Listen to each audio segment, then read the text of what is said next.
Good evening students, welcome to SRS IAS and law academy.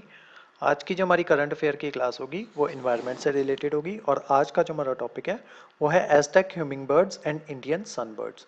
तो इन दोनों के बीच में आज की क्लास जो है उसमें हम जो है दोनों के बीच में कंपैरिजन जो है वो देखेंगे कि हमिंग बर्ड्स जो होते हैं और इंडियन सनबर्ड्स जो होते हैं वो दोनों में क्या डिफरेंसेस जो हैं वो होते हैं।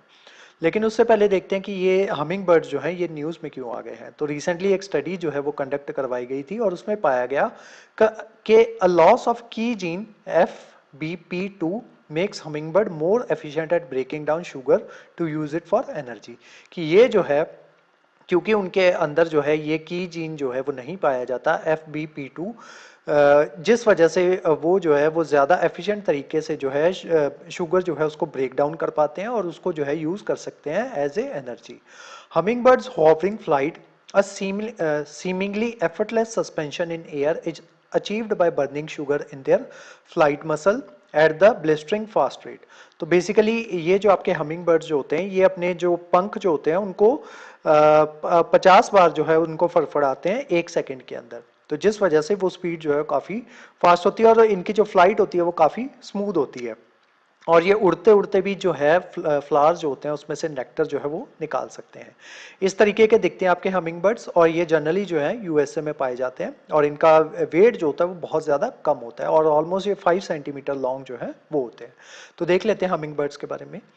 Humming birds native to American continent, तो ये अमेरिकन कॉन्टिनेंट के नेटिव्स हैं। हैज़ अप्रॉक्सीमेटली 350 स्पीसीज और ऑलमोस्ट इसकी 350 स्पीसीज जो हैं ये पाई जाती हैं कहाँ पे, जो वेरियस जो आपके अमेरिकन जो कॉन्टिनेंट जो है वहाँ पे ये पाई जाती हैं। These birds are comparable to India's sunbird, तो जो इंडिया में सनबर्ड जो हैं जो पाए जाते हैं उनकी भी फोटो जो है मैं आगे जाके आपको दिखाऊंगा। तो उनके साथ जो है उनको जनरली कंपेयर किया जाता है। Aztecs refer to them as Huitzilin और अ रे ऑफ सन, तो इनको जो है अ रे ऑफ सन भी कहा जाता है। साइज देख लेते हैं। These are small birds barely 5 centimetre long and weigh 2 grams, तो इनका 2 ग्राम के इक्वलेंट जो है इनका वेट होता है और इनकी लेंथ जो होती है वो कंपेरेटिव ऑलमोस्ट जो है 5 सेंटीमीटर लॉन्ग होते हैं। हमिंग साउंड के बारे में देख लेते हैं। Their signature hum is created by beating the wings up to 50 times per second, तो इनके विंग्स जो है ये बीट करते हैं 50 टाइम्स पर सेकेंड और उस वजह से एक हम की साउंड जो है वो निकलती है। इस वजह से इनको हमिंग बर्ड्स जो है वो कहा जाता है। मैनो मैनेवरेबिलिटी इनकी देख लेते हैं कि किस तरीके से मैनूवर करते हैं ये। They can hover majestically as they sip nectar from flower, mostly tubular flower such as lantana and even fly backwards, और ये बैकवर्ड भी फ्लाई जो है ये कर सकते हैं। Relative to their body mass hummingbirds have the highest metabolic rate, तो इनका मेटाबॉलिक रेट जो होता है वो हाईएस्ट होता है। मेटाबॉलिक रेट का मतलब क्या होता है कि आप 1 मिनट में कितनी कैलोरीज जो है वो आप बर्न करते हो। Most of this energy come from nectar, तो ये जो एनर्जी जो लेते हैं मोस्टली ये नेक्टर से लेते हैं। नेक्टर कहाँ से? फ्रूट से, फ्लावर से। Rapid sugar uptake by their digestive system ensures that they utilize energy from nectar ingested just a few minutes ago, तो जितना नेक्टर ये थोड़ी देर पहले जो है इंजेस्ट करते हैं तो वो जो है नेक्टर जो है वो क्योंकि इनका मेटाबॉलिक रेट जो है वो काफ़ी ज़्यादा हाई है, फास्ट है इनका मेटाबॉलिक रेट, तो उस वजह से ये जो है उस एनर्जी को जल्दी यूटिलाइज कर लेते हैं। और इनमें हमिंग बर्ड जो होते हैं इनमें कैपेबिलिटी होती है कि ये वोकल मिमिक्री भी कर सकते हैं। जैसे पैरट जो है वो वोकल मिमिक्री कर लेते हैं, वैसे ही आपके हमिंग बर्ड जो होते हैं इनमें भी कैपेबिलिटी होती है कि ये मिमिक्री जो है वोकल मिमिक्री ये कर सकते हैं। They are also able to align their muscle movement with the auditory senses that comes to their ear creating a dance, और ये जो है डांस भी करते हैं। अब इंडियन सनबर्ड जो है उनके बारे में देख लेते हैं। इस तरीके के इंडियन सनबर्ड जो है वो होते हैं और जनरली आपने जो है अगर आप बगीचे के आसपास जो है वहाँ पे रहते हो तो आपने जनरली इनको जो है वहाँ पे देखा होगा। इनके बारे में देख लेते हैं। इंडियन सनबर्ड्स दो अनरिलेटेड टू हमिंग बर्ड्स, असल में इनका कोई भी रिलेशन नहीं है हमिंग बर्ड्स के साथ, लेकिन इनके फीचर्स जो है वो थोड़े कॉमन है तो इस वजह से इनको जो है सेम फैमिली का मान लिया जाता है। They are part of Nectariniidae family, तो ये नेक्ट्रेनिडाई फैमिली का पार्ट है ये आपके ये sunbirds. Though slightly larger the sunbird can hover briefly and go for bright tabular flowers. They are critical pollinators of the flame of the forest, तो जो flame of the forest जो है उनके ये पॉलिनेटर्स जो हैं। As the energy demand for hovering is very high, sunbirds need to perch while feeding, unlike hummingbirds. Habitat देख लेते हैं कहाँ पे रहते हैं. They live in the tropical forest, inland wetland, savanna, scrublands in Africa, southern Asia, Middle East and northern Australia. तो वहाँ पे ये जो है ये पाए जाते हैं.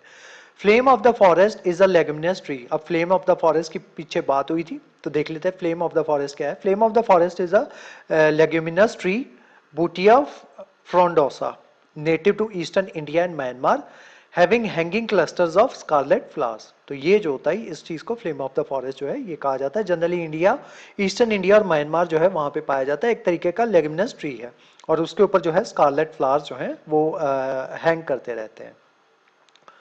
सिग्निफिकेंस देख लेते हैं. ये जो रिसर्च अभी सामने आई है, recent genome studies have shown that hummingbirds lost gene FBP2 is key for enzyme involvement in glucanogenesis around the time when hovering appear.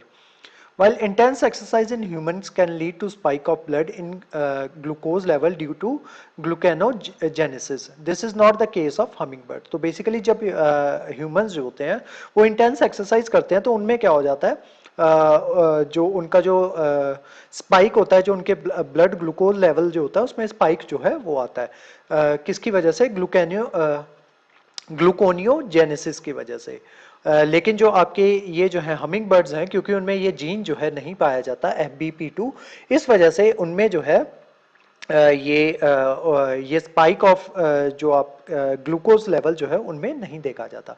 They have unique metabolism that allow them to efficient use energy from nectar. तो जो energy वो लेते हैं nectar से, उनका unique metabolism होने की वजह से वो उस एनर्जी को एफिशिएंटली यूज जो है वो कर पाते हैं. This study could lead to new insights into energy metabolism. इसमें हमें जो है एनर्जी मेटाबॉलिज्म जो है इस स्टडी से हमें उसको समझने में मदद मिलेगी. Potential therapeutic applications for human. Glucogenesis is a process that transform non-carbohydrate substrates such as आपका lactate, amino acid and glycerol.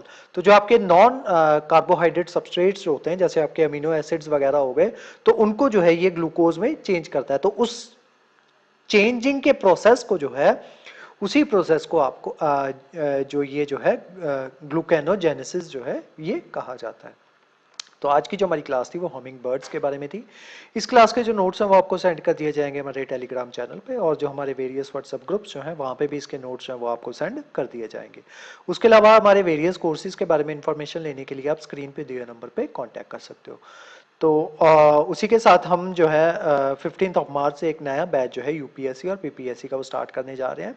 तो अगर आप इंटरेस्टेड हो तो उसमें आप इनरोल करने के लिए या उसके बारे में इंफॉर्मेशन लेने के लिए आप स्क्रीन पे दिए नंबर पे कांटेक्ट कर सकते हो. तो आज की जो हमारी क्लास थी वो यहीं तक थी. Thank you so much.